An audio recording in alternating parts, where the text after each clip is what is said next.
Ingon pas kanta sa kong lola.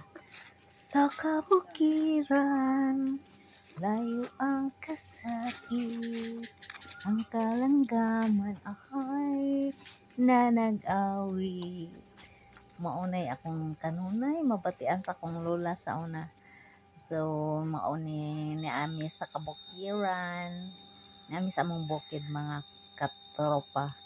Kay among i-prepare ang among tamnan puhon kung ting-uwan na kay sa karon nga panahon nga grabe ka init, murag dili niya timing kung mananom ta kay murag mamatay ra kay labi na diri sa among farm kay layo lisod pag pamisbis adlaw-adlaw kay murag di pwede nga magsulot tag ari diri kay layo-layo gyud siya.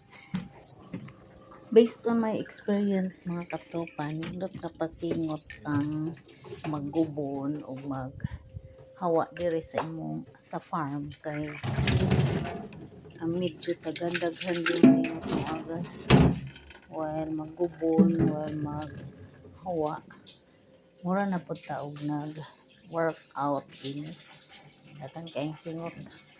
So ang imong mga calories na burn after sa pagsige nimo og bubon and para ma-rehydrate po kay init kayo sa inom og sabaw-sabaw tubig natangkis kayo mga katropa nga guwang-guwang ang unod pero lami ka tangkis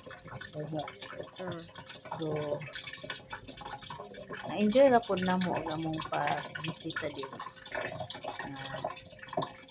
Medyo bugnaw ang hinuyoy sa hangin o green kayo imong pananaw sa palibot, risko o relaxing kaayo din sa farm. So arat na mga guys mag unto-on tag farming, mga fruit trees, mga lagot mon tanong-tanong po ta kay